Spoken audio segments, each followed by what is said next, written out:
Friends, welcome to my channel study smart.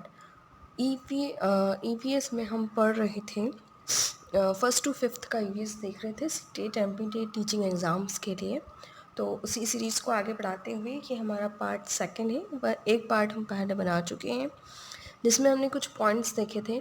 अब इस video में कुछ आगे की चीज़ें देखेंगे। जो ईवीएस में अधिकतर जो क्वेश्चंस हैं वो डायरेक्ट जो फैक्ट है उस पर बेस्ड आते हैं। आपको एक ही चीज़ से रिलेटेड 4 फैक्ट दे देंगे, उसमें से या तो किसी एक को चूज़ करना होगा या किसी को ऑड वन आउट करना होगा, हमेशा की तरह। इसे आगे बढ़ाते हैं। ये पार्ट 2 है फर्स्ट टू फिफ्थ ईवीएस का। सबसे पहले हम देखते हैं एक्सपेरिमेंट विथ वाटर। तो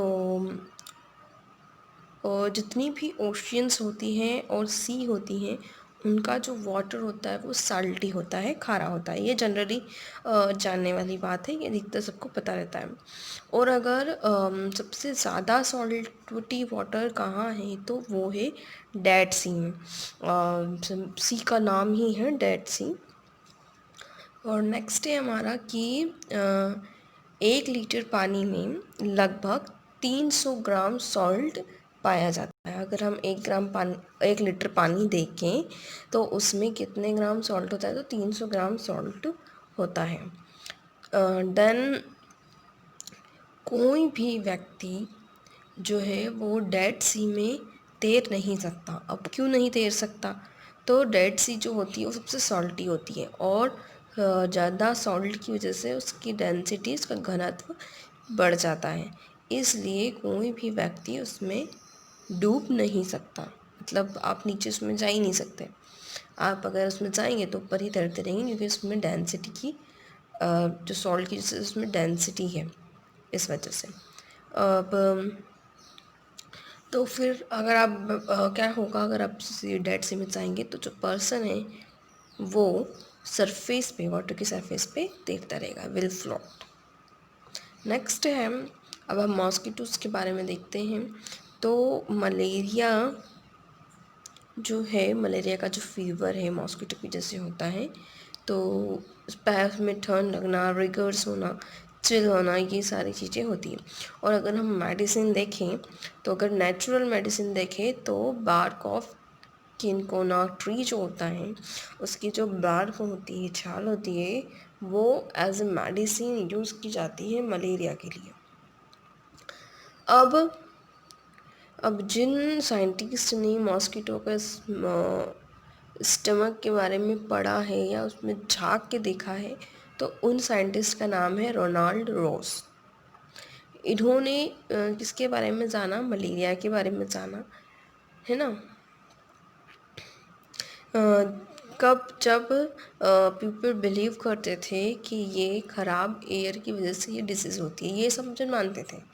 किसी का ध्यान इस बात पे नहीं गया था उस टाइम कि ये जो बीमारी है वो मॉस्किटो की वजह से फैलती है, मतलब मॉस्किटोज़ का कैरियर है। कि सब जन नहीं समझते थे, पहले सब लोग क्या सोचते थे कि ये जो बीमारी है ये ख़राब हवा की वजह से हो रही है। अब जो मलेरिया है ये किसकी वजह से होता है, हमारा मॉस्किटो तो क्या हो गया, कैरियर हो गया। तो मैन रीज़न कौन है, मतलब मैन कौन है जिसकी वजह से मलेरिया होता है, तो एक ये वन सिंगल सेल पैरासाइट है, एक कोशिकीय, जिसमें से एक कोशिका होती है जिसका नाम है प्लाज्मोडियम।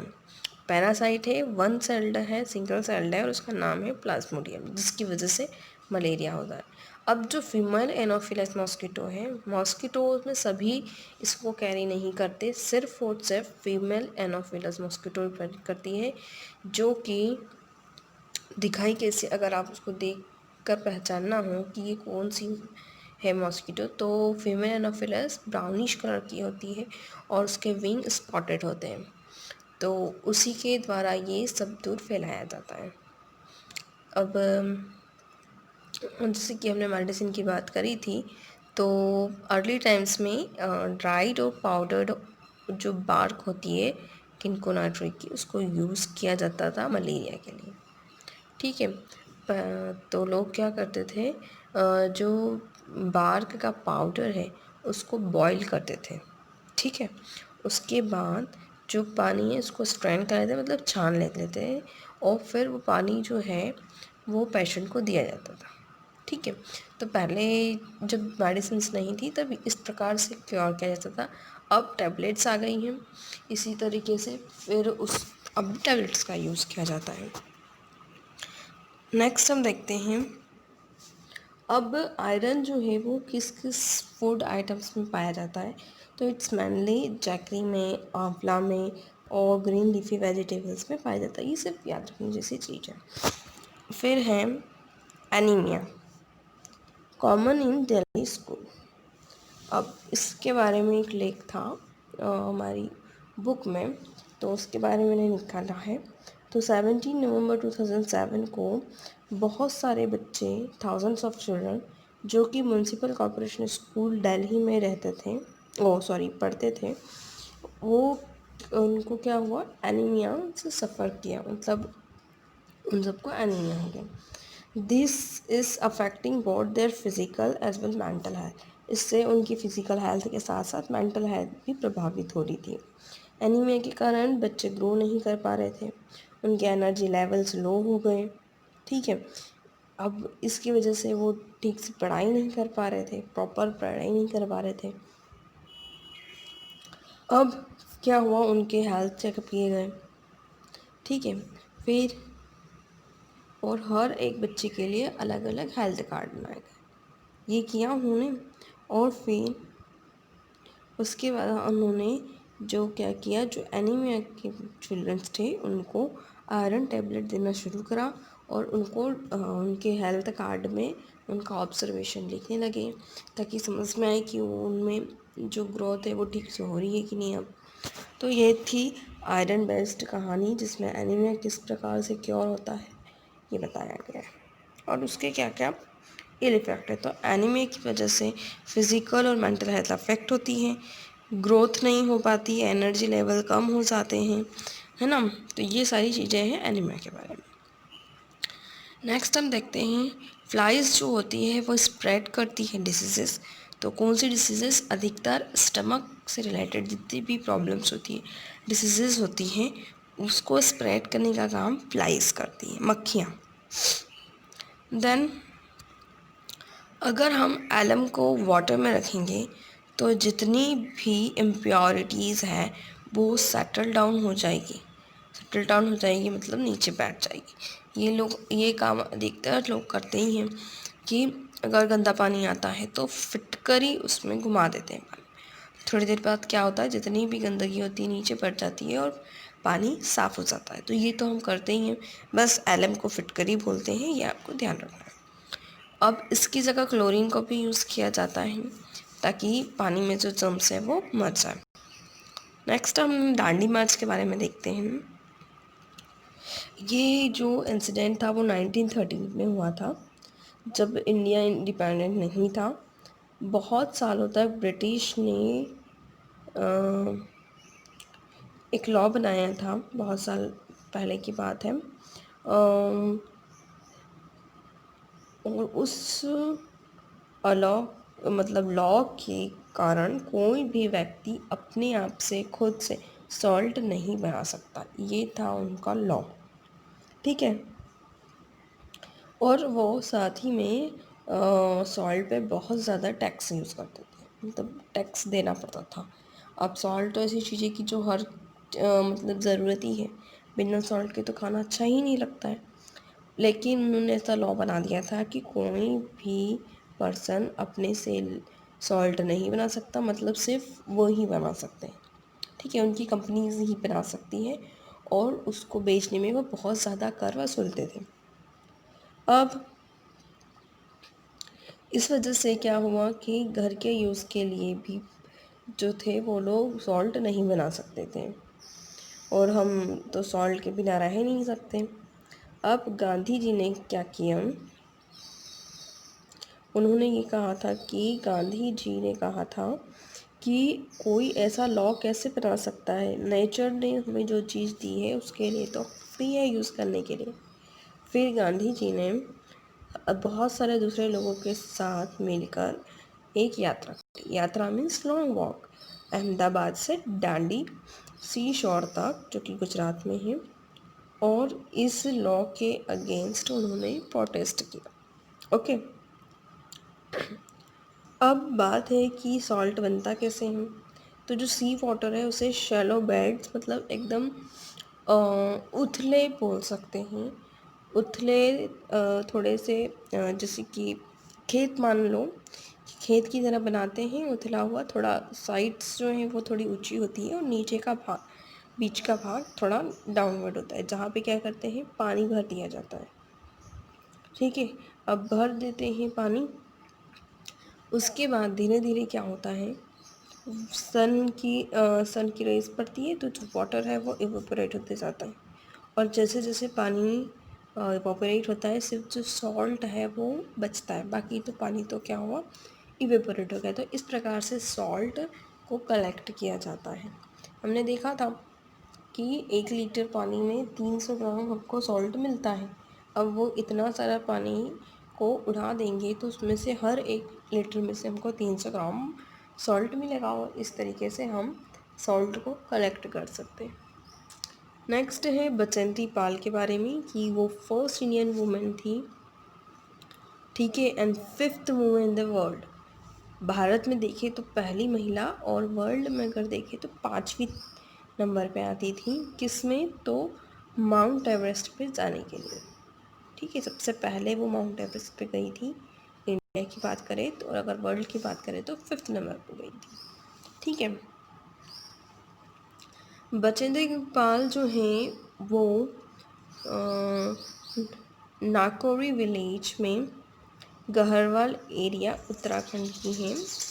ठीक है, और फिर जब वो बड़ी हुई तो उन्होंने Nehru institute of mountaineering join करा, जो कि उत्कर्षी में है। फिर उनके जो गाइड थे वो थे ब्रिगेडियर ज्ञान सिंह।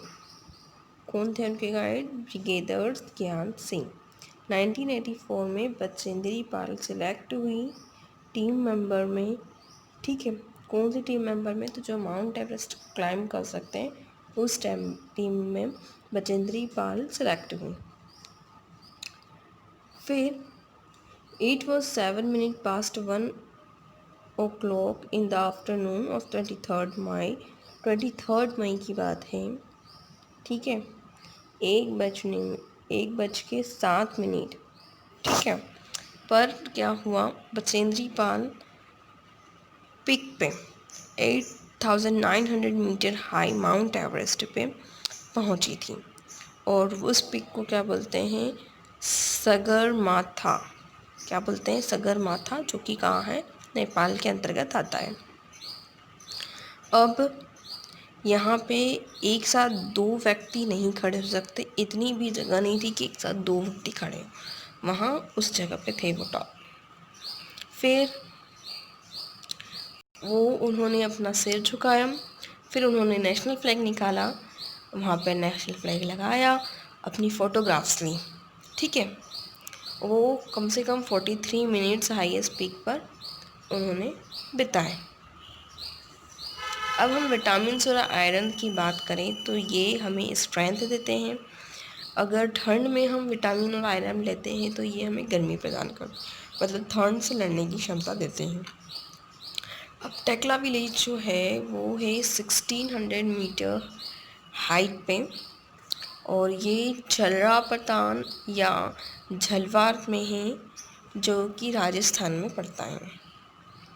फिर जब हम क्लाइंबिंग करें तो हमारी बॉडी का एंगल 90 डिग्री होना चाहिए, और जो बैक शोल्डर है वो हमेशा स्ट्रेट होना चाहिए। तो ये कुछ छोटी छोटी जानकारियाँ थी। देन हम देखते हैं फूड आइटम्स और उसे कैसे रखना चाहिए उसकी मेथड से। ये आगे पीछे है, मैं आपको सही सीक्वेंस बताती हूँ। तो मिल्क को हमेशा हमें बॉईल करके रखना चाहिए, 3rd नंबर का इसमें राइट है। फिर कुक्ड राइस को क्या करना चाहिए, तो उन्हें बाउल में रखकर, और बाउल को कंटेनर में रखना चाहिए ताकि, और उस कंटेनर के बाहर थोड़ा पानी रखना चाहिए, मतलब कुक्ड राइस को पानी बाउल में निकाल कर उसे पानी में रखना चाहिए कंटेनर। अब ग्रीन कोरिएंडर जो धनिया है उसको थोड़े गीले कपड़े में गीला कपड़ा करके उसको धनिया के ऊपर रैप करके रखना चाहिए ताकि वो वैसा ही रहे। और ऑनियन और गार्लिक को तो हमें ड्राई ओपन प्लेस में रखना चाहिए ताकि वो ख़राब नहीं हो। अब है मुंबई जो है वो सबसे क्राउडेड सिटी है इंडिया की। दिल्ली पहुंचना है अगर मुंबई से तो हमें क्या क्या क्रॉस करना पड़ेगा, महाराष्ट्र, गुजरात और राजस्थान। वैसे तो बहुत सारे अलग अलग बोल सकते हैं पाथ है, रास्ते हैं जाने के लिए, पर ये हमारी बुक के अकॉर्डिंग जो था वो मैंने यहाँ पे दिया है कि दिल्ली से मुंबई जाना है तो महाराष्ट्र, गुजरात, राजस्थान ये सब चीज़ें हमें क्रॉस करनी पड़ेगी। और डिस्टेंस है 1400 किलोमीटर्स का मुंबई से दिल्ली का। अब रोड ऑफ जम्मू कश्मीर जो है वो बहुत डिफ़िकल्ट है। क्योंकि वहाँ पर क्या है, माउंटेन्स ज़्यादा है, तो माउंटेन से होता हुआ रोड है तो बहुत डिफ़िकल्ट है। और अगर उन किसी को लेह लद्दाख जाना है तो उन्हें जम्मू एंड कश्मीर को क्रॉस करना पड़ेगा, फिर लेह लद्दाख आता है। अब हिली एरियाज़ में जो पीपल्स हैं वो नायलॉन टेंट का यूज़ करते हैं अधिकतर रहने के लिए। लद्दाख जो है उसे कोल्ड डेजर्ट भी कहा जाता है। लद्दाख जो है वो हाइट ड्राई है और फ्लैट है और उसे कोल्ड डेजर्ट कहा जाता है। लद्दाख में बहुत कम रेनफॉल होती है। यहाँ पे स्नो से ढके हुए माउंटेन्स हैं और ठंड बहुत ज़्यादा होती है। फ्लैट ग्राउंड है। ड्राइनेस की वजह से कोई प्लांट्स, कोई ट्रीज़ ग्रो नहीं करते लद्दाख में। इन लद्दाख में वेलकम कहने के लिए जूल जूल बोलते हैं। ये कुछ लद्दाख के बारे में पॉइंट्स थे। वहीं यहाँ पर 2 फ्लोर्स की बिल्डिंग होती है। जो हाउस है वो स्टोन से बनाए जाते हैं, ठीक है, एक के ऊपर एक स्टोन्स को रख के बनाया जाता है। अब वो वॉल को क्या करते हैं, मड और लाइम से कवर करते हैं। फिर हाउस जो है वो शेड की तरह दिखाई देते हैं, ठीक है, और उसमें बहुत सारा है स्टोर करके रखा जाता है, ठीक है। और यहाँ पे वुडन स्टेप्स रहती हैं जिसकी मदद से हम फर्स्ट फ्लोर पे पहुँच सकते हैं। ग्राउंड फ्लोर जो है वो एनिमल्स के लिए होता है या एनिमल्स रखने के लिए या कुछ स्टोरिंग करने के लिए, स्टोर करने के लिए ग्राउंड फ्लोर होता है, ठीक है। और अगर बहुत ज़्यादा कोल्ड होता है तब व्यक्ति क्या करते हैं, फर्स्ट फ्लोर छोड़ के ग्राउंड फ्लोर पे रहते हैं। ग्राउंड फ्लोर पे कोई भी विंडोज़ नहीं होती हैं, ये भी एक बात है यहाँ पे। और जो थिक ट्री का ट्रंक होता है वो यूज़ करते हैं रूफ़ को स्ट्रॉन्ग बनाए रखने के लिए। मतलब रूफ़ के लिए क्या करते हैं, जो अच्छे थिक ट्रीज़ हैं उनके ट्रंक को यूज़ करा जाता है। सॉरी। द थिक वॉल्स जो है वो वुडन फ्लोर और वुडन सेलिंग जो है वो प्रोटेक्ट करती है लद्दाख के पीपल की, किससे, ठंड से, कोल्ड से। लद्दाख में बहुत सारे नैरो रॉकी माउंटेन्स हैं, ठीक है। और मैं हाँ बहुत सी प्लेसेस पे रोड्स भी नहीं हैं, मतलब नैरो और रॉकी माउंटेन्स के बीच में से रोड जाते हैं और कहीं कहीं पे तो रोड्स ही नहीं हैं। रेड चिली जो है, ऑरेंज पम्पकिन है और गोल्डन येलो कॉर्न है, ये चीज़ें यहाँ लद्दाख में पाई जाती हैं।